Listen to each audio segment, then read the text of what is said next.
L'audience du 15 mai 2025 est maintenant ouverte. Bonjour. Identification des parties pour les fins de l'enregistrement. Alors, bonjour, Mélanie Tremblay pour la commission. Bonjour, Guy Petit pour la commission. Bonjour, Bonjour, Monsieur le Commissaire. Sébastien Laprise, l'endroit avocat pour la Société de l'assurance automobile du Québec. Bonjour, Monsieur le Commissaire. Bonjour tout le monde. Audrey Gagnon de chez Langueux, avocat également pour la Société. Bonjour, Monsieur le Commissaire. Edith Geneviève Giasson pour la Société. Bonjour, Patricia Blair pour le procureur général du Québec. Bonjour, Monsieur le Commissaire. Audrey-Anne Blais pour le procureur général du Québec.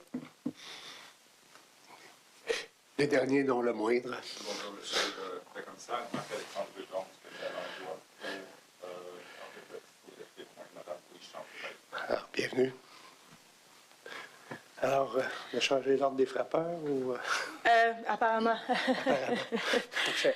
Apparemment, donc, on vous suggère ce matin d'entendre comme premier témoin Mme Louise Champoux-Paillé.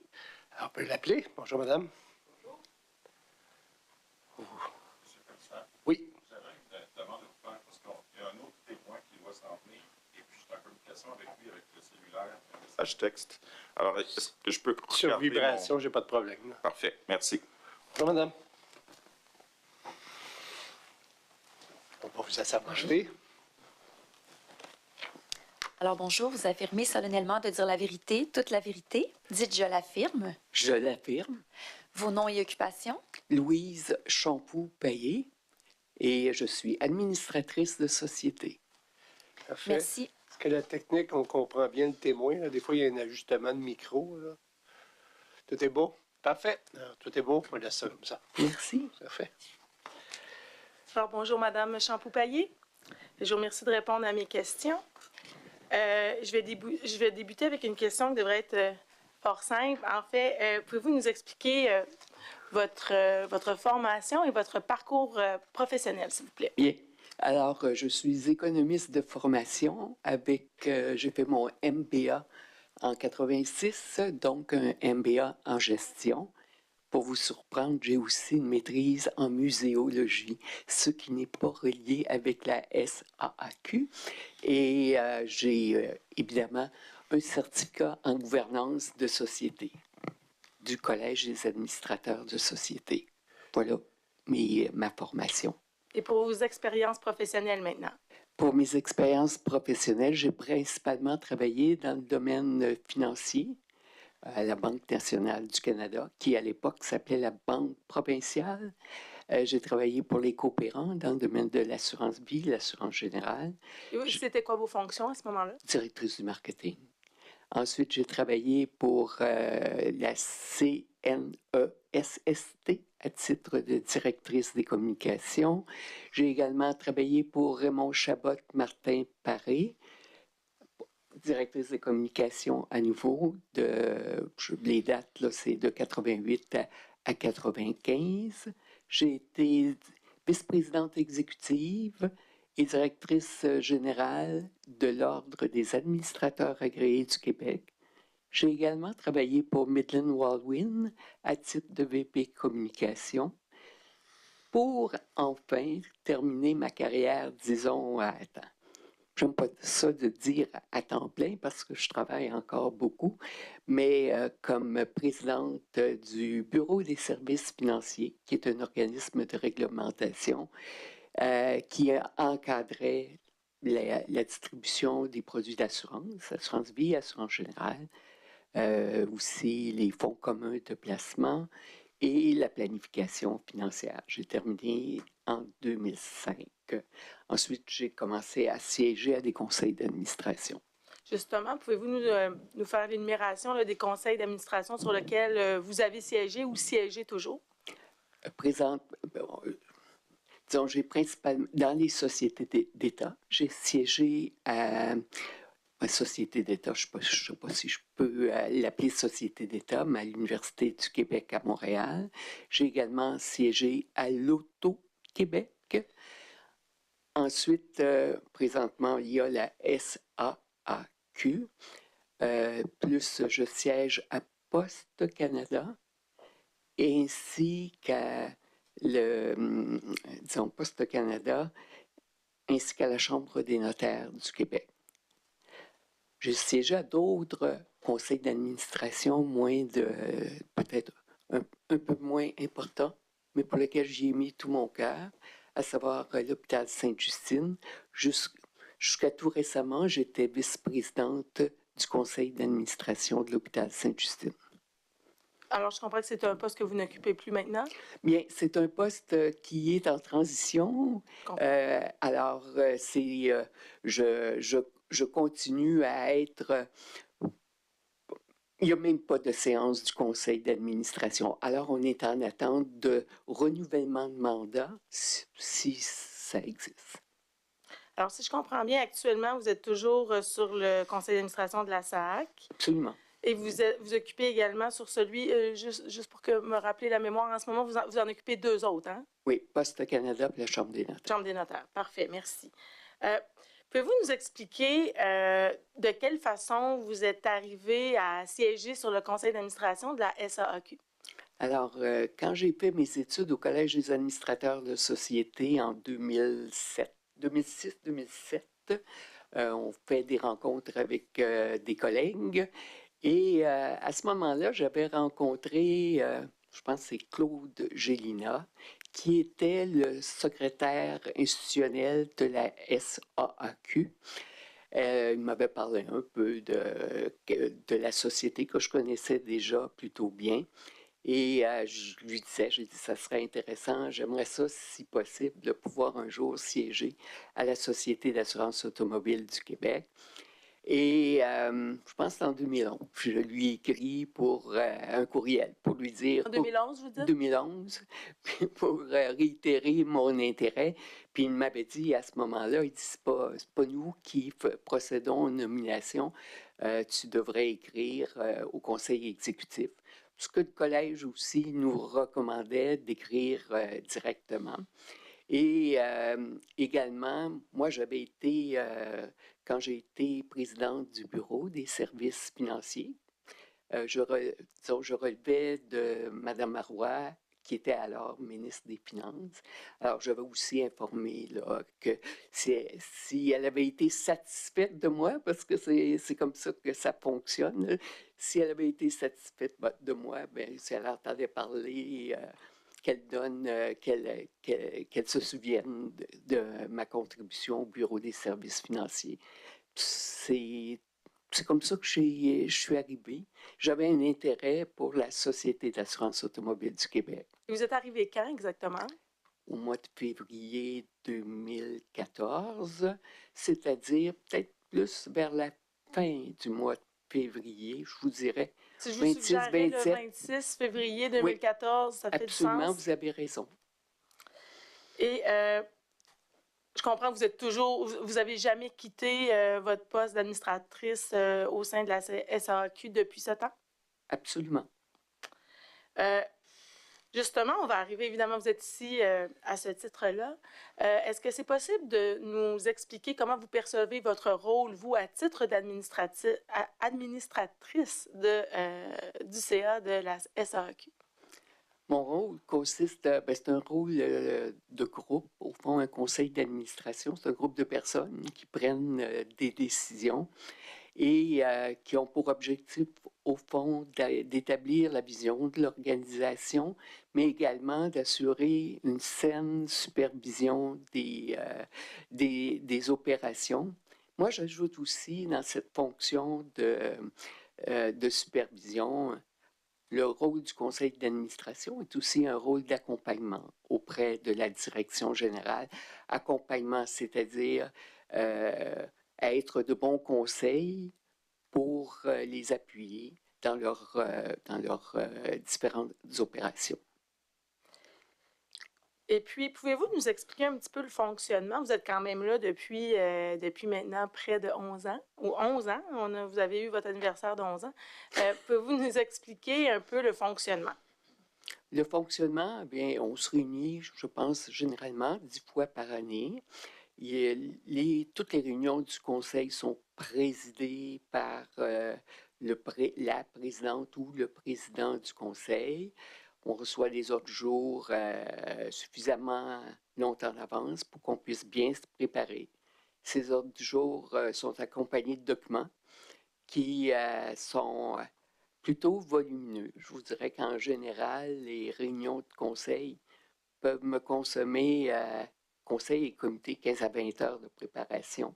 20 heures? Oui, par réunion. Donc, c'est quand même important.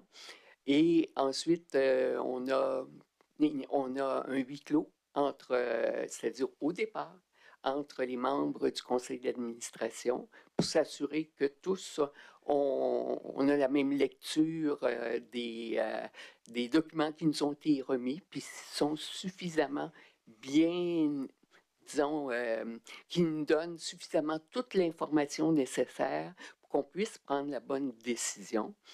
Dans le cas contraire, on peut demander au président, si c'est possible, de faire venir les personnes qui ont préparé la documentation si elle n'était pas prévue pour qu'elles puissent répondre à nos questions. Ensuite, il y a une reddition de compte qui est faite par la présidente ou président du conseil d'administration ainsi que par le président de la direction ou présidente de la direction. Il y a des rapports, chacun des comités, lorsqu'ils ont siégé, viennent faire, le président ou la présidente viennent faire un rapport de leur comité. Environ, ça dure 15 à 20 minutes à peu près, chacune des présentations. Le directeur général suit. Et après, selon les sujets à l'ordre du jour, des membres de la direction viennent faire une présentation au conseil d'administration. Tout récemment, là, pour vous illustrer le tout, en ce qui a trait au rapport de gestion 2024, les professionnels sont venus présenter les grandes lignes, le contenu du rapport de gestion. Et Par les professionnels, vous voulez dire les gens qui travaillent à la SAAQ. Est-ce que c'est les vice-présidents des différentes directions? Dans ce cas-là, moi, le rapport de gestion, c'est... mon Seigneur, c'est... comment il s'appelle? C'est un directeur général qui est venu faire la présentation. Et une fois complété tous ces dossiers-là, il y a un huis clos qui se tient à la toute fin. Un huis clos qui est avec le PDG uniquement et après sans le PDG. Après, c'est terminé. Les réunions durent environ, on commence à 8h30 jusqu'à, je dirais, 12h30. C'est à peu près le temps qui est consacré. Toutes ces réunions-là, depuis la fin de la pandémie, sont généralement en personne, mais il peut y arriver qu'il y ait des réunions encore aujourd'hui en Teams. Mais pour les comités, notre politique est de faire en sorte que tous les comités se tiennent en Teams. Parfait. Je vais justement y arriver au comité. Juste avant, j'aimerais ça que vous nous identifiez. Vous êtes là depuis février 2014 jusqu'à aujourd'hui. Est-ce que vous vous rappelez des différents présidents du conseil qui ont agi à ce titre-là depuis votre présence? Oui. Quand je suis arrivée, c'était M. Guy Morneau qui était président du conseil d'administration. Ça, je pense que c'est jusqu'en 2016. Après, ça a été Mme Lorna Telfer, qui, elle, connaissait beaucoup la gouvernance des organisations. Elle était avec nous jusqu'en 2021, janvier 2021, si ma mémoire est fidèle. Après 2021, ça a été M. Conrad Sioui, juste de 2021 à 2025. Et en 2025 est arrivée Mme Dominique Savoie. Alors, c'est les différents présidents que j'ai connus. Que vous avez connus. Vous avez parlé de comités. Alors, j'aimerais qu'on en discute un peu. Est-ce que vous savez, il y a combien de comités exactement? Oh, dans ces 11 ans où j'ai siégé au conseil d'administration, j'ai fait la majorité des comités, pas tous en même temps, là, mais la majorité des comités, à l'exception du comité des technologies. Parfait. Et justement, pouvez-vous nous dire, êtes-vous en mesure de nous Mais indiquer j'ai dit, oui, excusez-moi, à l'exception des technologies, mais quand je siégeais au comité de vérification et performance, il y avait un comité conjoint technologie d'information et comité de performance, mais le comité de technologie en soi, je n'y ai N'y jamais siégez pas. participé. Je comprends. Justement, pouvez-vous nous indiquer, là, depuis 2014, est-ce que vous êtes en mesure de nous indiquer les périodes pour lesquelles vous avez siégé sur un comité et quel était ce comité? Alors, en 2014, je ne sais pas si j'arrivais, je ne sais pas si j'ai siégé, mais je suis sûre qu'en 2015, j'ai siégé au comité de vérification et de performance. Et ça, j'ai siégé à ce comité-là qui a ensuite pris le nom de CAPRA jusqu'en 2022. J'ai siégé au comité de gouvernance et d'éthique de 2017, je pense, jusqu'à aujourd'hui. En 2017, j'étais membre du comité de gouvernance et c'est seulement depuis juin 2024 que j'assume la présidence du comité de gouvernance. J'ai siégé aussi au comité de sécurité routière, et ça, c'est au tout début, possiblement de 2015 à 2017, et c'est à ce moment-là qu'on m'a transféré au comité de gouvernance et d'éthique. Et le comité de sécurité routière a repris de la vie, je pense, en 2000, peut-être 2020, 2021. En tout cas, j'ai siégé à Vous êtes partir retourné à en ce 2021. comité. Puis, ce n'était pas seulement le comité de sécurité routière, c'était également le comité des clientèles et des ressources humaines. Je n'utilise pas les acronymes parce que peut-être vous avez les acronymes, mais vous allez Non, ça pouvoir va. vous retrouver. C'est plus facile de bien se comprendre de cette façon-là. Bien. Donc, je comprends. Et c'est exact aussi qu'il y a un comité actif-passif? Oui, actif-passif. J'y ai siégé quand je passais là, peut-être après le comité de vérification et performance.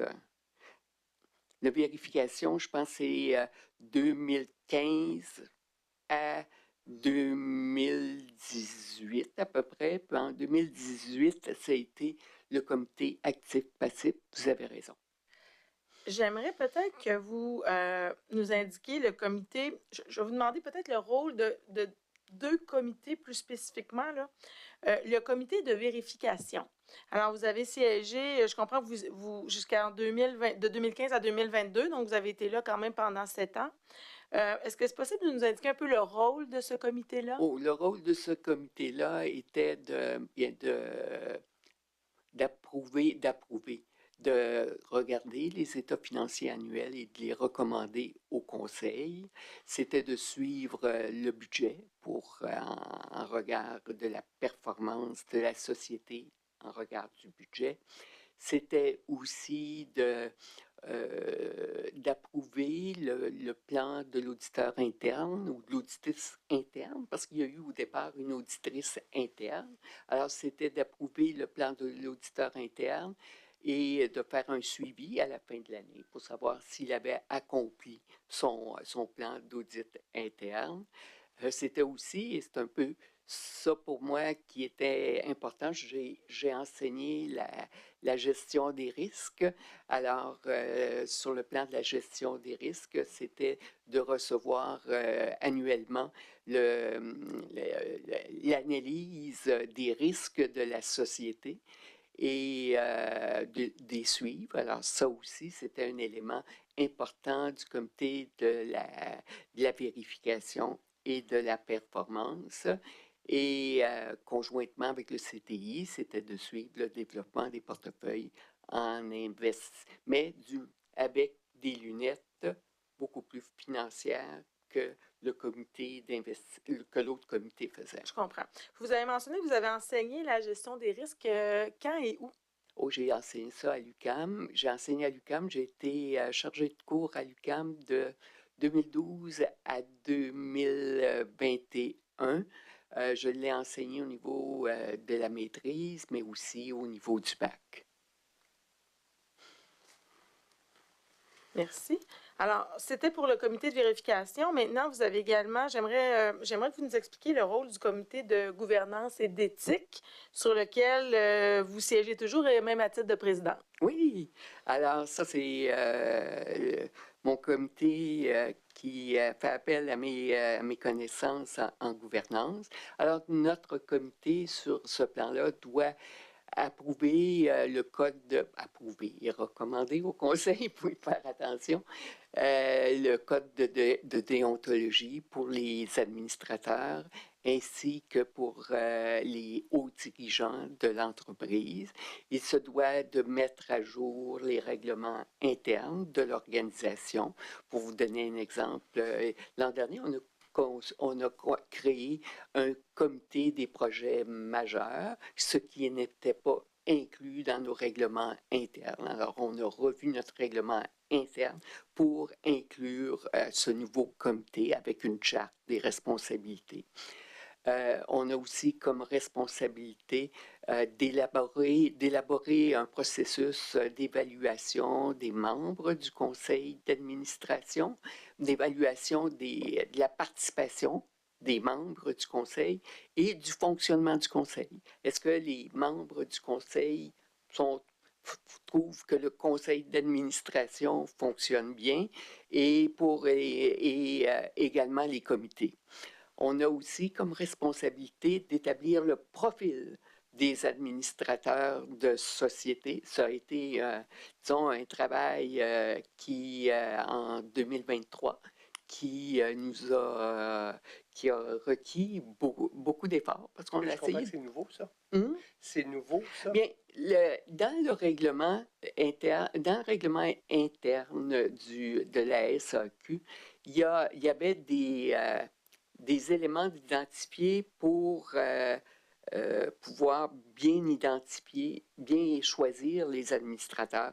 Alors, il fallait qu'il y ait des connaissances dans le milieu des affaires, ça voulait dire la direction générale, en actuariat, en placement, des connaissances dans le milieu universitaire.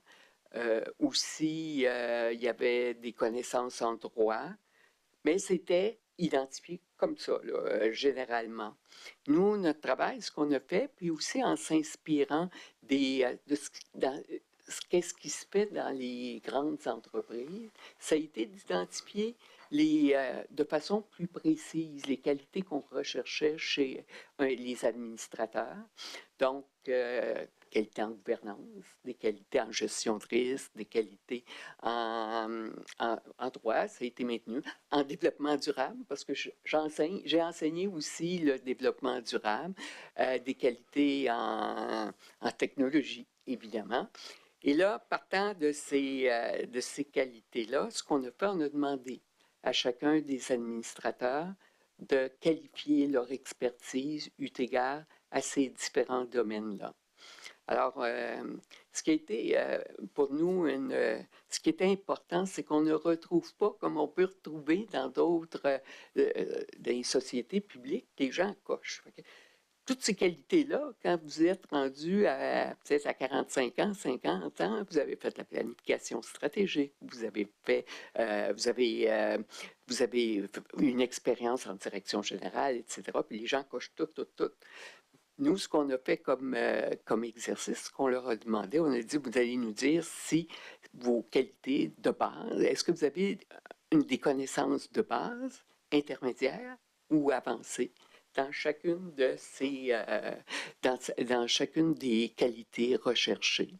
Alors, c'est un document dont on est fier et qui nous sert parce qu'il ne fait pas partie du rapport de gestion, là, mais c'est un document qui nous sert beaucoup pour identifier les nouveaux administrateurs quand il y a des remplacements. Je vais vous donner à titre d'exemple, dans les qualités qui nous manquaient, des personnes en nouvelles technologies avaient été identifiées. Et nos deux dernières administratrices qui se sont jointes au conseil avaient cette expertise particulière. Il y avait des gens qui avaient quitté, comme monsieur Geoffrion, qui avait quitté, qui lui avait une expérience dans les nouvelles technologies. Donc, il nous fallait aller chercher des personnes. Et à l'époque, on voulait aussi avoir cet équilibre hommes-femmes qui était important. Alors, c'est dans cette optique-là que s'est fait la recherche, mais cet outil-là, cette grille de compétences-là, nous a été utile pour procéder au remplacement. Justement, quand vous parlez de champ de compétences, qui identifie quelle personne sera sur tel comité?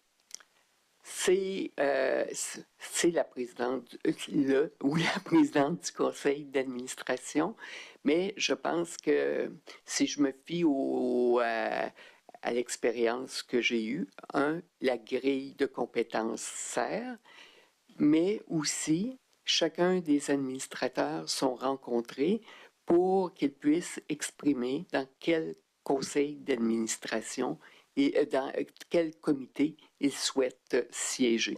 On sonde l'intérêt de chacun. chacun. On sonde l'intérêt de chacun des administrateurs. Puis elle a sa grille, là, puis la présidence fait ses choix. Puis ça, je comprends que le mode de fonctionnement, je comprends que la grille est plus détaillée et récente, mais ce que je comprends, c'est que depuis, vous êtes là en 2014, c'est un peu comme ça qu'on a toujours fonctionné. On fonctionnait à partir d'un sondage auprès de chacun des administrateurs pour savoir dans quel secteur ils voulaient œuvrer, mais sûrement que comme un comité des finances, ben, il faut avoir des gens qui connaissent la finance. Donc, on a eu des présidents de comité de la vérification ou actifs-passifs qui détenaient qui était comptable agréé, donc qui avait ce qu'on appelle, qui connaissait bien la comptabilité. Parfait. Pouvez-vous nous indiquer, vous avez parlé que les rencontres du CA, c'est environ une dizaine de rencontres par année. Vous avez quand même beaucoup de documentation avant. Juste avant, oui, sur le même sujet, là, oui.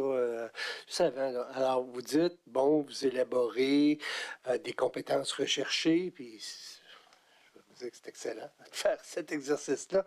Et donc, vous cherchez un profil de candidat ou des profils multiples compte tenu du mandat là, qui est assez large là, de la SAC. On va de la sécurité routière, on va en assurance des personnes... on va en ressources informatiques, oui. Effectivement. Donc, c'est un monde en soi. Je comprends que c'est parce que les membres sont nommés par les emplois supérieurs. Donc, par le gouvernement, là, en tant que tel. Comment ça fonctionne? Vous regardez un profil, vous approchez certains candidats. Comment ça fonctionne? Ça m'intéresse, ça. Je veux savoir. Surtout que vous êtes là. Je ne sais pas comment la présidence fonctionne, mais disons, la dernière fois, nous cherchions, je fais beaucoup de représentation pour l'augmentation des femmes au sein des conseils d'administration. Et également pour... puis je suis un peu active dans les nouvelles technologies pour les femmes parce qu'elles ne sont pas présentes. Alors, on m'avait demandé de référer des noms de personnes. Alors, j'ai référé des noms. Et là, c'est la secrétaire institutionnelle qui a rencontré ces personnes-là et qui, elle, après, a dû en discuter avec le président, monsieur Sioui. À l'époque, c'était monsieur Sioui, et qui a fait des recommandations au comité exécutif, au conseil exécutif. OK. Donc, c'est la fonction. C'est de la manière que ça fonctionne. Mais ce que je comprends, vous me dites, vous voulez que ça soit de plus en plus collégial, savoir qui vont être vos nouveaux collègues sur le CA. ce que je comprends, ce que vous nous dites là. Non, non. Non, le profil recherché, je parle. Le profil recherché, oui, parle pas de parce la que personne, il faut là. qu'il y ait un équilibre dans toutes les compétences. Puis si je fais l'énumération de Ouais. toutes les compétences, il y en a peut-être 12 ou 14, puis on a 15 membres de conseil. Puis il ne faut pas que ça soit juste des avocats qui se retrouvent ou juste des professionnels en comptabilité. Donc, on essaie d'aller avoir la plus large perspective possible. Puis, on a aussi des contraintes sur le plan gouvernemental quand on dit la représentation, la parité, hommes-femmes, la représentation des communautés, des autres communautés. D'ailleurs, ça a été, ça aussi, un autre mandat d'augmenter notre représentation parmi les autres communautés. Puis, on regarde aussi le profil d'âge pour s'assurer, comme présentement, je vais vous donner l'exemple pour 2020, supposons, le profil d'âge, à peu près 53% de nos administrateurs avaient plus de 60 ans, puis 47% plus jeunes, moins de 60 ans. Et ça, c'est un élément qui est important parce que si on compare aux grandes entreprises, les grandes entreprises canadiennes, dans les grandes entreprises canadiennes, 70% des administrateurs ont plus de 60 ans, alors que chez nous, c'est 53%. Donc, on se compare aussi pour vérifier si notre portefeuille d'âge aussi s'apparente aussi à nos clientèles, etc. Alors, c'est vraiment une analyse, je vous dirais, sérieuse qui est faite pour identifier, pour suggérer au conseil exécutif des noms. Mais eux aussi en ont, parce que c'est le processus pour avoir été pour avoir fait mon collège des administrateurs de la société, je ne sais pas bien que le conseil exécutif a aussi des banques de données pour des administrateurs qui veulent siéger à des conseils. Parfait. Merci pour la précision. Justement, sur le plan des comités, vous avez combien de rencontres par comité par année? Parce que, comme on disait, vous en avez 10, environ une dizaine pour le CA. Ça dépend des comités. Si je prends le comité que je préside présentement, et qui a toujours été à peu près ce nombre-là, c'est 4 par année. C'est celui qui... puis je pense avec peut-être celui le comité de sécurité routière, ressources humaines et clientèle, 4-5, ça peut être... Pour les autres comités, les réunions sont beaucoup plus nombreuses.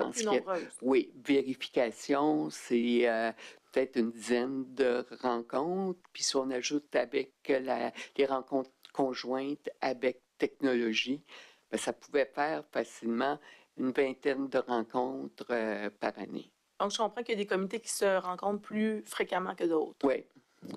Et puis, j'ai compris, vous avez dit tout à l'heure, on décide, vous êtes corrigé, vous avez dit non, on recommande. Je comprends qu'au sein des comités, vous faites des analyses, vous faites des vérifications, mais qu'au final, vous rapportez ça au CA qui, lui, est l'instance qui est décisionnelle? Oui, c'est ça. Et c'est prévu à chaque réunion du conseil d'administration, quand un comité a eu une réunion, où la présidente fait un rapport. Et ce rapport-là est d'environ de 10 à 15 minutes. Et quand on a les 4 comités ou 5, c'est beaucoup. Ça prend du temps. Ça prend du temps. Et ce qu'on a fixé comme politique, c'est que on doit s'adresser aux enjeux, là, parce qu'on pourrait... Une réunion qui dure 4 heures, mais on ne fait pas un rapport d'1 heure. Donc, il est important de faire ressortir les enjeux de chacun des comités.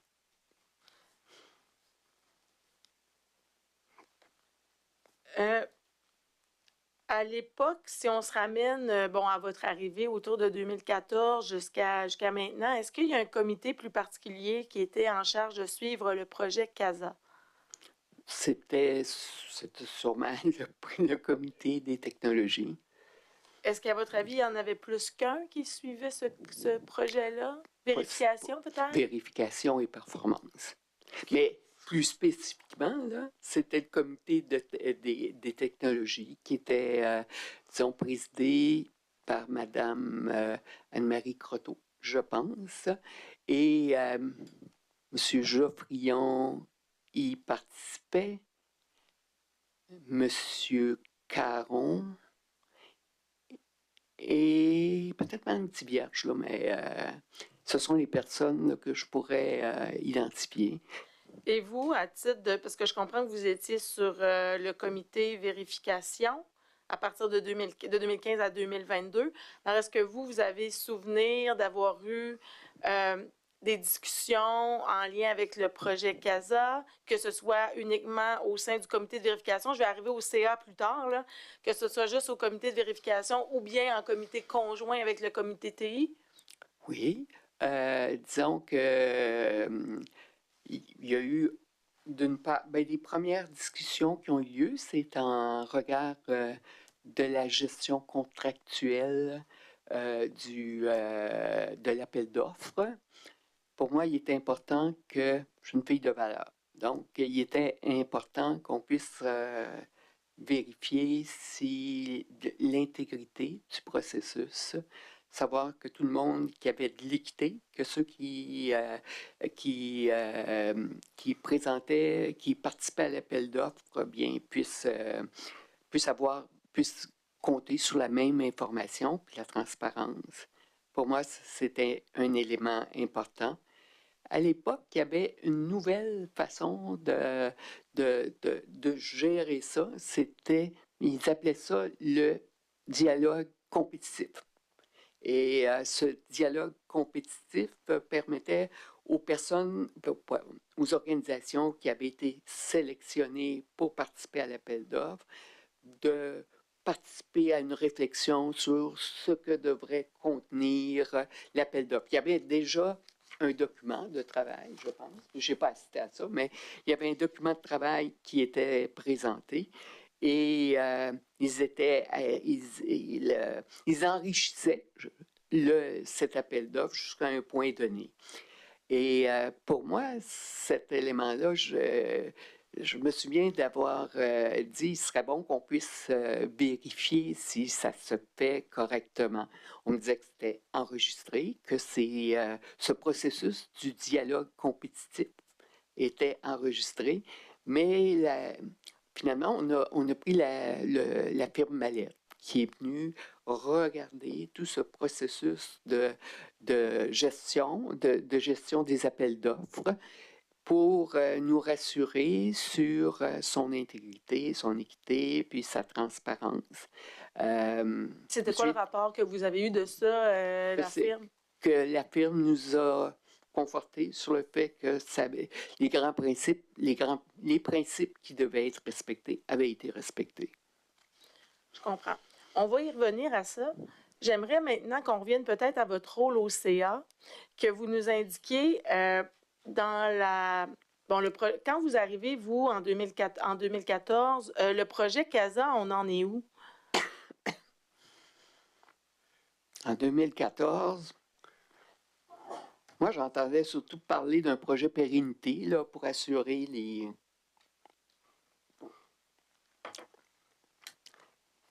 la pérennité de l'organisation.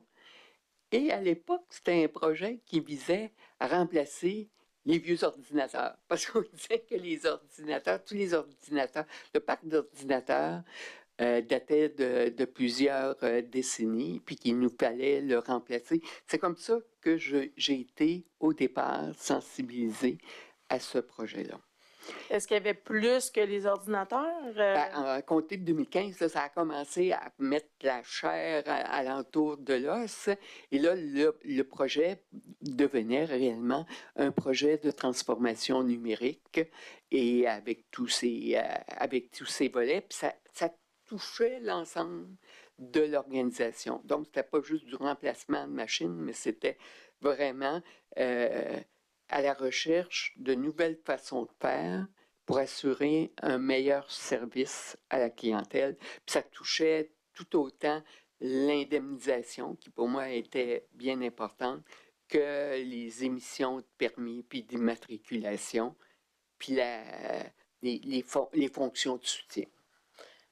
Puis, bon, est-ce que c'est à votre connaissance qu'il y a eu une phase d'analyse des besoins? Alors, qu'est-ce que la SAC avait vraiment besoin? Vous avez parlé des machines, des ordinateurs, mais également, on parle d'une transformation numérique avec des logiciels et tout ça. Est-ce que vous vous rappelez de cette phase-là d'identification des besoins, à savoir qu'est-ce qu'on avait réellement besoin? Est-ce que vous vous rappelez de ça?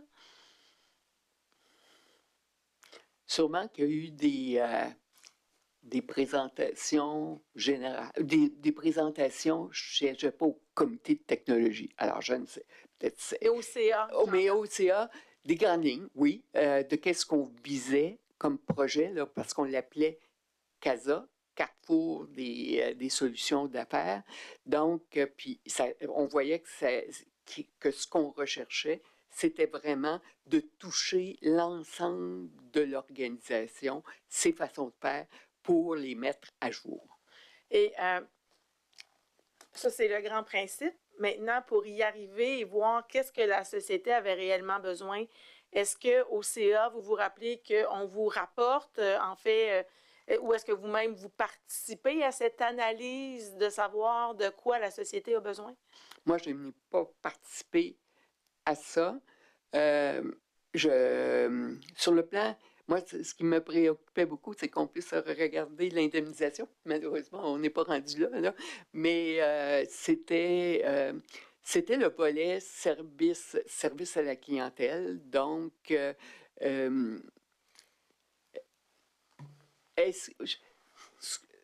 ce que je me souviens, c'est qu'on nous disait que c'était un projet très, très complexe, puis qu'on le disséquait, ce projet-là, en petits morceaux, de manière à ce qu'on puisse mieux l'évaluer. Je me souviens que M. Malenfant, qui était le VP des technologies, disait que pour évaluer un projet comme ça, il fallait l'évaluer en petits paquets. Et c'était le processus qui était suivi. Puis là, les gens disaient, il faut aussi avoir une vue d'ensemble. Alors, c'est la stratégie d'analyse des besoins fonctionnait de cette façon-là. Moi, c'est ce que j'ai compris. Puis qui, selon votre perception, était en charge de cette stratégie-là de déterminer c'était quoi les besoins? Qui était en charge? Qui était comme le leader du projet? Le leader du projet, c'était M. Malenfant. C'était M. Malenfant. Est-ce que c'est lui qui venait vous faire les présentations au CA sur ce que vous nous racontez? Oui.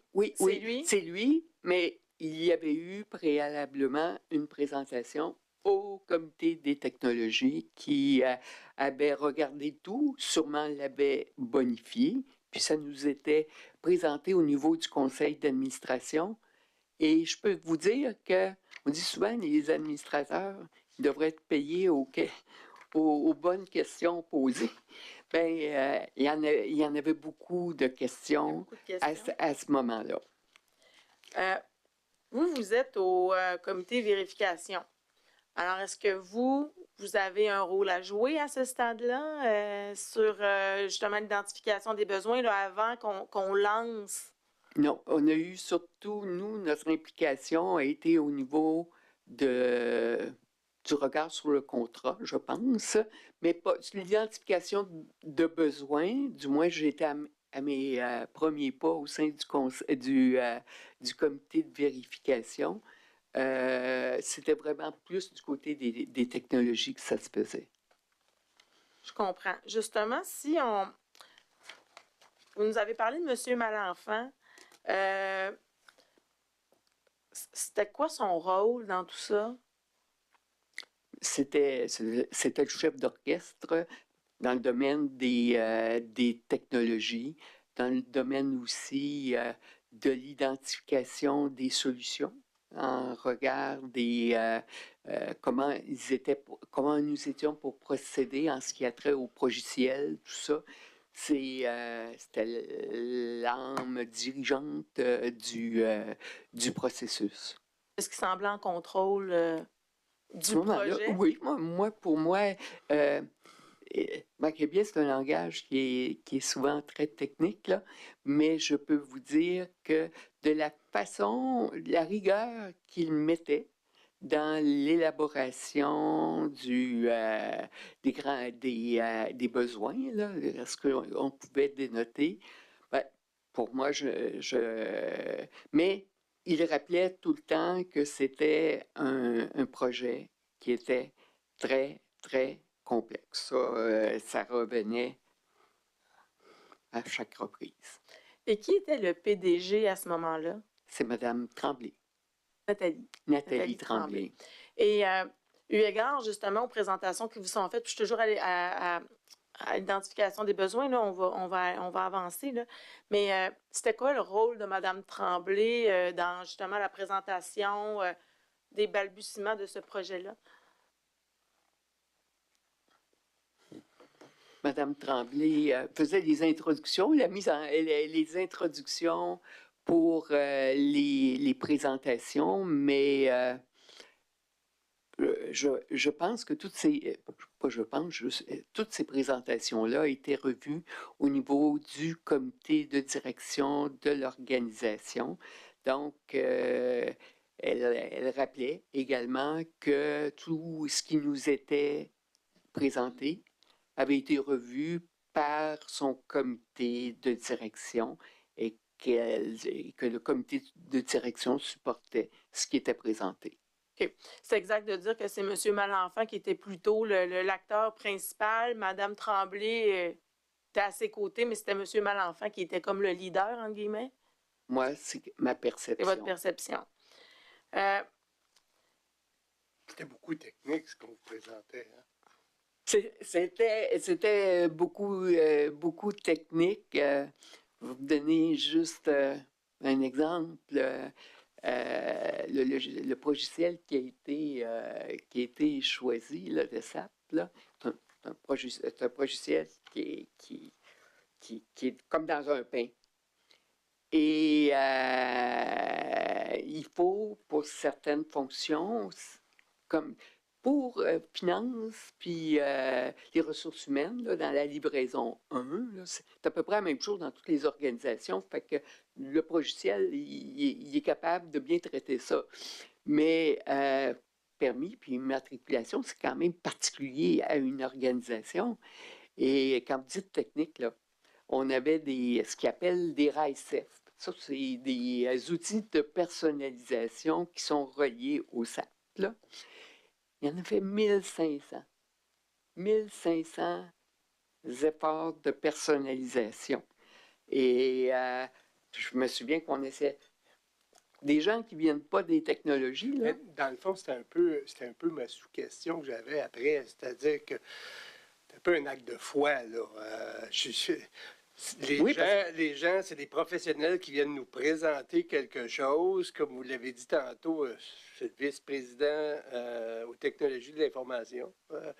Il vient nous dire quelque chose, peut-être pas tellement équipé pour l'ostiner, comme on dit en bon québécois. Là. Absolument. Et ensuite de ça, vous dites qu'il y a un comité qui s'est penché là-dessus. Donc, quand on arrive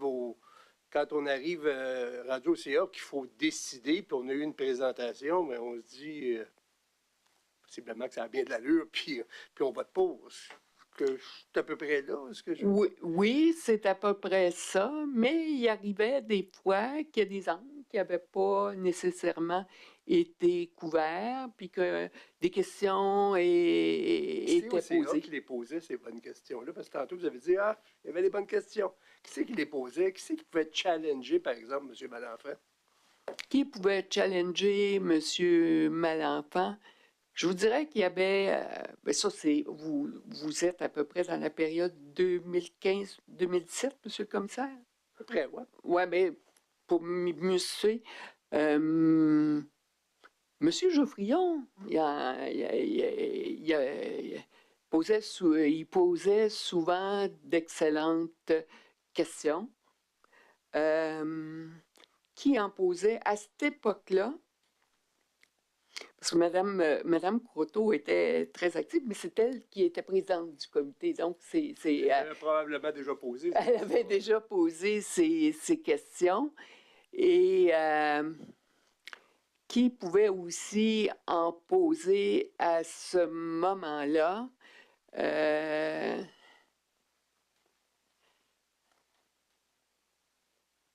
Moi, le volet qui m'intéressait beaucoup dans cette période-là, c'était le transfert de connaissances, s'assurer que, parce qu'il y avait au-delà de, je pense, c'était toute une équipe d'IBM qui rentrait, puis de LGS, c'était de m'assurer que les connaissances qui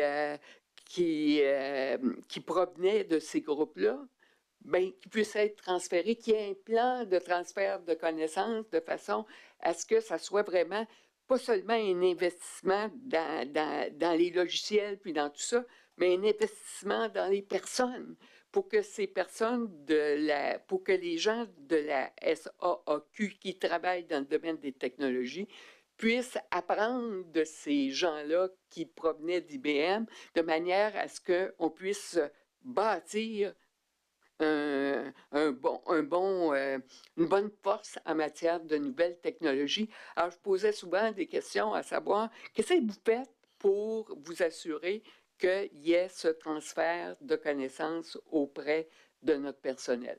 Si je me rappelle, là, moi, c'était l'angle qui m'intéressait. Mais pour ce qui est des autres personnes, sûrement, je me souviens que c'était actif. Donc, et puis, au moment des RICEP, là, je peux vous dire là, que quand on nous a dit 1500 RICEP, là, pourquoi autant de personnalisation? Parfait. Vous avez répondu à ma question. Merci. Vous avez mentionné que, certaines personnes, vous avez parlé de M. Geoffrion, entre autres, qui est venu témoigner hier, qui nous a évidemment indiqué qu'il y avait des connaissances en matière de TI, a posé des questions. Je présume qu'il parlait probablement le même langage que ce dont était discuté. C'était quoi les questions qui étaient posées à ce moment-là? Il y avait des questions sur les besoins. Il y avait des questions sur les connaissances à l'interne, sur le plan des nouvelles technologies. Ça, il y avait des questions sur ça. Il y avait des questions également sur le progiciel. Un progiciel, savoir pourquoi on faisait appel à un progiciel versus un développement interne. Ça faisait partie des questions. Puis il y avait aussi des questions, ça va coûter combien? Parce qu'il n'en reste pas moins qu'on est des administrateurs, qu'on est là pour protéger l'argent de nos contribuables. Autoriser les dépenses. C'est ça, surveiller. Alors, il y avait aussi cette préoccupation que la solution qui serait retenue soit aussi une solution qui nous apporte les bénéfices escomptés, mais qui soit aussi la plus économique pour la société québécoise. C'est pour ça qu'on siège à ces conseils d'administration-là. Et justement, quand on posait la question, ça coûte combien? Ça coûtait combien? À ce moment-là, qu'est-ce qu'on vous dit? On est toujours 2015, on est avant l'appel d'offres, là? J'ai pas de souvenance qu'on ait identifié, qu'on ait parlé dessous à l'époque. On parlait de plusieurs millions. Moi, je me souviens quand on a dit 474 millions, là, quelque chose comme ça, là, c'était pour moi beaucoup, mais disons, même au Québec, c'était le plus important projet d'informatique. Donc, ça m'apparaissait. Mais le montant 400, c'était quelques 100 millions, mais il n'y a jamais eu, là, chose sûre, quand l'octroi à l'Alliance du contrat à 474 millions, là, je me disais, lave tes lunettes, Louise, puis regarde bien comme il faut, parce que... Les genoux vous ont affaibli. Est-ce que vous vous rappelez qu'avant qu'on aille en appel d'offres, un chiffre de 200 millions a été évoqué. Est-ce que ça vous dit quelque chose? Mais je vous dis, c'était pas 400, mais 200, ça pourrait, je vous ai dit quelques 100 millions, ça pourrait être ça. Ça pourrait être ça. Mais ça pourrait être 300, puis ça pourrait être 150, là. Je vous réfère à ce montant-là parce que vous avez parlé tout à l'heure qu'il y avait une nouvelle façon d'aller en appel d'offres. On parlait d'un dialogue compétitif, vous nous l'avez bien expliqué. Est-ce que vous vous rappelez à ce moment-là que la SAAQ a fait une demande auprès du Conseil du Trésor pour lui permettre de fonctionner de cette façon-là, en 2015, par le biais d'un... C'est arrivé avant moi, ça. Moi, je suis arrivée le 26, vous avez dit 26, c'est vrai, c'est le 26 février. Je pense que ça avait été... Vous parlez du décret, là, à ce moment-là. Du décret. Moi, je vous parle d'un autre processus qui a été enclenché. On va vous l'exhiber, on va chercher la cote. Je vais demander à ce qu'on déploie le fameux CT de 2015. Ce sera pas long. Est-ce que c'est celui qui... Est-ce que ça... On va vous le montrer. On va vous le montrer. Ça va être plus simple pour vous. Je devrais regarder la cote à côté de moi. Oui, c'est le 14, P13, s'il vous plaît. Alors, vous pouvez regarder votre écran. Et on va vous le... Ça ne sera pas long, ça va apparaître.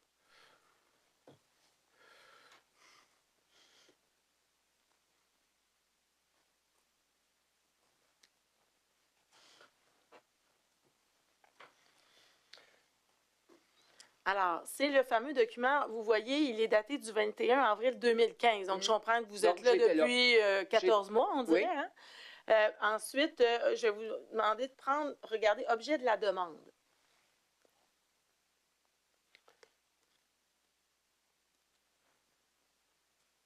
Ça, parfait. Donc, pour moi, ça fait référence à la nature du contrat qui était un contrat en partage de risque. En fait, c'est qu'on voulait également introduire l'aspect dialogue compétitif. Je vais vous demander de descendre à la page 4 et je vous amène à ce document-là. Est-ce que vous vous rappelez qu'il y a une demande qui a été formulée, que le CA a approuvé, que cette demande-là soit enclenchée auprès du Conseil du Trésor? Je lis et oui, disons, j'étais là. Donc, mais je me souviens que pour moi, il y avait une relation avec l'appel d'offres à partage de risque, là, et c'était un élément important qui me préoccupait toujours dans l'optique de bien protéger les citoyens du Québec. Là, si ça dépassait les coûts, il fallait qu'il y ait qu'on pense à une formule de partage de risque. Est-ce que vous vous rappelez que cette démonstration-là vous a été faite au CA, que vous ayez autorisé la SAAQ à aller de l'avant pour faire la demande que vous avez devant vous? J'étais là. Hein? Alors, j'ai dû... Oui, mais je vais vous exhiber le document juste tout de suite après. Je vais vous demander peut-être qu'on descende effectivement à la page 4 du document. Partage de risque, c'est bien ça? Oui, mais je vais vous amener à un autre endroit.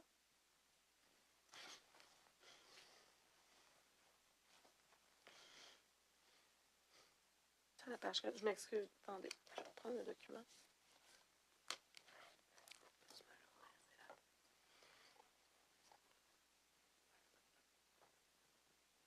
Je vais mettre la bonne référence.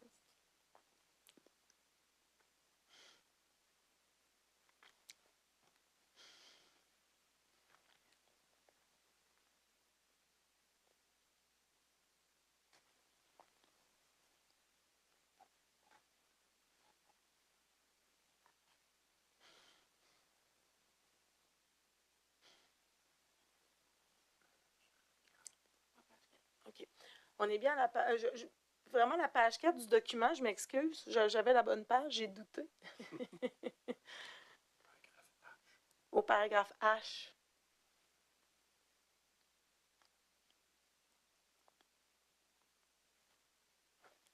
Adjudication, meilleure qualité, Oui. coût total d'acquisition. C'est ça. Oui, regardez en bas, voilà. Le paragraphe qui débute par la société. Oui, il signera un seul contrat de 10 ans avec l'Alliance pour la totalité du projet. La valeur de ce montant est estimée à 125 millions et sera confirmée suite à l'appel d'offres. La valeur totale du projet sur 10 ans est estimée à 200 millions parce qu'elle comprend le coût du contrat et celui des ressources internes pour cette période. Donc, est-ce que c'est à votre connaissance, est-ce que vous vous rappelez de ça? Je me rappelle du processus. Je me rappelle du processus qui est en cause, à savoir d'un contrat à risque partagé. Pour ce qui est de l'estimé, à l'époque, c'était encore au niveau d'un estimé. Ce que je me souviens de ce montant-là, non, parce que pour moi, ma préoccupation était de pouvoir avoir cette flexibilité, d'avoir un partage de risque dans le nouveau contrat qui était signé. Mais bien comprendre, je veux juste être sûr, puis c'est pas grave si vous vous en souvenez pas, là, on s'entend, là, ça fait 11 ans là, de ça. Là, on s'entend, là, je ne vous en tiens pas rigueur. Mais la question, là, c'est-à-dire que ça a été présenté au CA. Le CA a autorisé la société à présenter, à remplir un CT général, puis obtenir là, les allègements du Conseil du Trésor qui étaient demandés. Ceci étant dit, on prévoit une estimation des coûts à 200 millions sur une période de 10 ans, dans laquelle on estime également, on prend en compte les ressources internes. Alors, j'imagine, c'est à peu près ça quand vous nous avez dit tantôt, quand le contrat est sorti à 400 quelques millions de dollars, là, puis que les genoux vous ont plié, là. Oui. C'est ça le problème aussi, là. C'est-à-dire qu'on a dit au CA là, que ça allait coûter 200 000. On avait fait un estimé à 200 millions pour 10 ans, là. On est au double. C'est sûrement mon étonnement. C'est sûrement votre étonnement. Là. Donc, vous ne mettez pas en question là, que ce qui a été présenté au gouvernement à ce moment-là, là, au Conseil du Trésor minimalement, c'est un estimé de 200 millions. C'est exact? Oui. Puis ça a été avalisé par le CA. Oui. C'est exact? Oui. Parfait. Et 125 millions, c'était pour le contrat en soi. Ouais. Ça, c'était sans... On ne comptait pas à ce moment-là c'était pour les l'Alliance. ressources internes. Alors, on est rendu à 600. On sait que l'histoire nous dit qu'on est au départ 638 millions, si on compare avec le contrat qui sera effectivement conclu. Monsieur le commissaire, je me permets d'intervenir parce que il y a eu plusieurs questions jusqu'à maintenant à des membres de conseil d'administration et je pense qu'on oublie que ce sont des membres de conseil d'administration. Je ne l'oublie pas, mec. Je veux m'assurer que la commission ne l'oublie pas. Je ne l'oublie pas. Et les questions, on a été très ouverts là, à recevoir des questions à des membres du conseil. Et les séances du conseil sont présidées par le président du conseil d'administration et les décisions du conseil sont adoptées par le conseil d'administration en collégialité. Okay. Alors, si on veut référer le témoin à une résolution du conseil d'administration, aucune objection. Même, je trouverais ça préférable. Parce que là, on pose des questions à un témoin qui n'est peut-être pas le meilleur témoin pour y répondre, qui répond de mémoire, sans référer au bon document. Et le vous servez à ça, maître. C'est-à-dire que si vous pensez que le procureur de la commission, qui est l'alter ego de la commission, n'a pas fait un travail complet, c'est pour ça que je vous ai donné un statut. Alors, vous le ferez. Mais je ne tolérerai pas des objections comme ça. On est à la recherche de la vérité. Chacun a un morceau du puzzle.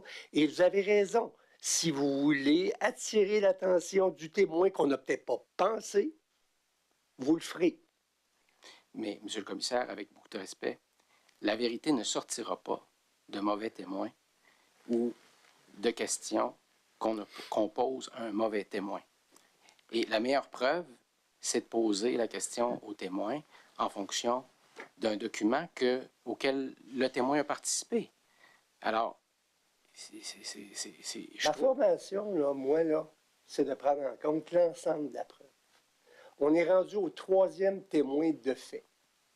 Il va y avoir droit à un interrogatoire complet de la part des procureurs de la commission et de la part des participants, qui est votre rôle de faire sortir cette vérité-là. Quand je vais évaluer, au terme de l'exercice, l'ensemble de la preuve, ce que je fais dans la vie, moi, là, OK? C'est ça que je fais. Alors, je vous rassure tout de suite que si je considère que des questions et des réponses ont été faites, puis qu'après ça, on s'ajuste parce qu'effectivement, on montre un document en toute équité envers un témoin, bien évidemment qu'au bout de la ligne, la première réponse ne pèsera pas lourd dans mon analyse. Ça, je peux vous le dire. Je prends acte de ça, M. le commissaire. Prenez acte? Merci. Parfait. On continue. Écoutez, j'arrivais à un autre document Tout à fait. qui est, je demandais à ce qu'on déploie le 17P31, s'il vous plaît. Ce qui rassurera probablement mon confrère. Alors, à 17P31, Qui est quoi, juste? qui est un procès verbal de conseil d'administration du 26 février 2015. Oui, j'arrivais. Puis vous aussi, là, quand vous voulez, c'est vous, là, OK? C'est votre témoignage qui est important. Vous savez, ce qui fait preuve, là, c'est pas des questions. Ce qui fait preuve, là, c'est ce que vous nous dites sous serment. Donc, si vous avez besoin, effectivement, d'un document qu'on vous rafraîchisse la mémoire, là, je vais m'assurer qu'on fasse droit à votre demande. D'accord? Là? Puis on n'est pas pressé dans le temps. Ben, moi, je suis pressé parce que j'ai un délai, là, mais je parle aujourd'hui pour vous. OK? Donc, soyez à l'aise. Je vous le dis, là, je vous l'assure. D'accord? Alors, je vais demander peut-être à ce qu'on descende. En fait, on voit Mme Champoupaillé, qui est un procès verbal d'une séance du 26 février 2015. On voit qui sont présents. On voit que vous semblez y être. Oui, vous semblez y être. J'y suis. Et je vais vous amener à la page 4, s'il vous plaît. Je vais vous demander de prendre connaissance, quand vous l'aurez devant vous, là, de 7A et 7B.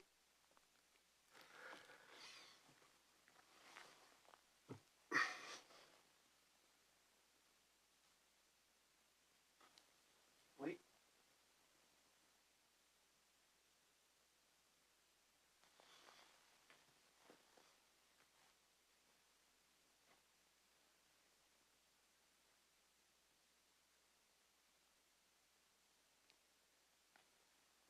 J'ai pris connaissance de cet ordre. On va descendre pour 7B.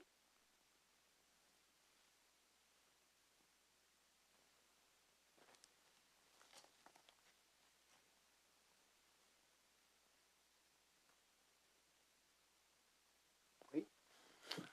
Alors, ma compréhension du document, vous me direz si c'est la même que vous avez. Ce document-là, vous avez une résolution, vous permettez à la SAQ de faire la démarche que vous avez vue, qu'on a vue précédemment, là, qui était la demande au Conseil du Trésor de procéder à un appel d'offres là, de façon un petit peu différente là, pour aller, entre autres, au dialogue compétitif. Est-ce que ça, vous vous rappelez d'avoir participé à cette décision-là? C'était ma première réunion. Alors, c'est quand même... On est en 2015. Je ne crois pas que ce soit votre c'est en première 2015. réunion. OK. Alors, oui, je me souviens de cette... j'étais là, donc, et je lisais attentivement tous mes documents. Alors, j'ai participé à cette décision-là, oui. Merci.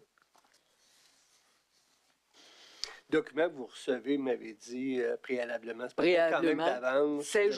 7 à 10 jours d'avance. C'est sous quelle forme vous receviez ça? On recevait ça. Nous, on avait Concerto, qui est une plateforme pour transmettre. Puis c'est de cette façon-là qu'on recevait les documents. Merveilleux. Merci. Maintenant, si on arrive justement, alors là, on comprend qu'on a l'aval du Conseil du Trésor pour procéder à l'appel d'offres. Vous, est-ce que vous avez participé, le CA, j'entends, ou par votre présence au comité de vérification, est-ce que vous avez participé de façon directe, indirecte au document d'appel d'offres? Je me souviens pas d'y avoir participé. Est-ce que vous vous rappelez de l'avoir vu? Les avoir vus, parce qu'il y en a plus qu'un. Je me souviens pas d'avoir vu ces documents-là. OK. Quelles ont été les informations qui vous ont été transmises au CA quant au suivi de l'appel d'offres? Parce que je comprends de votre témoignage que vous étiez préoccupé par le fait qu'on respecte les règles, le processus et tout ça, que ce soit bien suivi. Alors, quelles ont été les informations qui vous ont été rapportées à titre d'administratrice en lien avec le processus d'appel d'offres? Sûrement, c'est, disons, si je me souviens bien, lorsqu'il y avait ces présentations-là, peut-être des PowerPoint qui résumaient les grandes lignes de l'appel d'offres et de son contenu. Pour ce qui est du contenu même, parce que nous, on doit regarder dans l'ensemble si ça tient la route face aux orientations de l'organisation, tout ça. Alors, dans l'ensemble, ce sont ces éléments-là, ces grands enjeux qui ressortaient.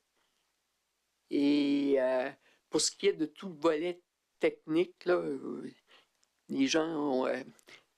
la SAC a plusieurs avocats, les informaticiens étaient là.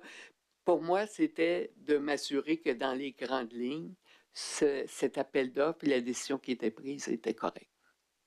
Je comprends que vous vous fiez beaucoup aux professionnels qui ont fait le travail, puis vous devez, bon, en fait, leur faire confiance dans la mesure où ce qu'on vous présente fait du sens. Oui. C'est exact? Oui.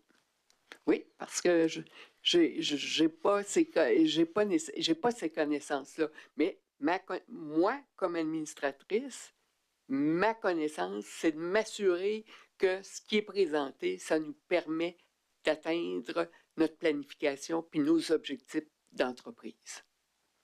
Je comprends bien.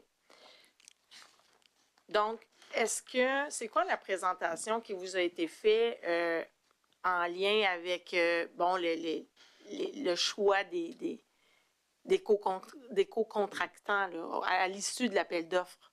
C'est quoi les informations qui vous ont été transmises au CA?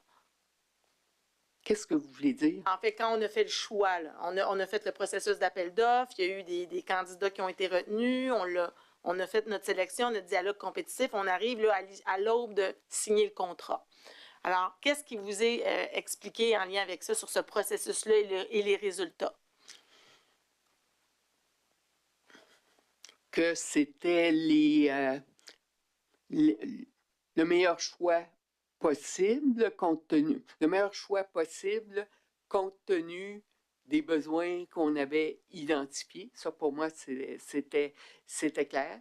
Si je me souviens bien, il y avait 2 soumissionnaires là, qui avaient fait leur présentation, là, mais que ce groupe-là, IBM avec SAP, étaient ceux qui nous présentaient la meilleure façon de répondre à nos besoins et au meilleur coût possible.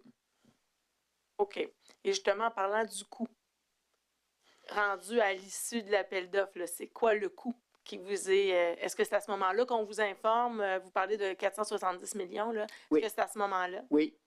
On se situe à peu près quand? Quand la décision a été prise de signer le contrat. Dans le temps, là, dans les... Peut-être 2017. OK. Puis, à ce moment-là, on vous parle de SAP. Oui. Est-ce que c'est la première fois que vous en entendez parler de SAP? Dans le cadre... je connais SAP. En fait, dans le cadre... Je vais préciser ma question, vous faites bien de me le dire. En fait, dans le cadre des discussions en lien avec le projet CASA. Oui, c'était la première fois que j'en entendais parler, puis je savais que c'était relié au projet. OK, donc la première fois que vous entendez parler de SAP, c'est au moment où on vous dit « c'est celui qu'on a choisi ». Oui. Parfait. Je vous suggère peut-être, Monsieur le commissaire, il est 10h43, je vous suggère peut-être de prendre la pause maintenant pour qu'on poursuive par la suite. 11h. Parfait. Merci. 11h. Merci. Veuillez vous lever, 15 minutes de pause.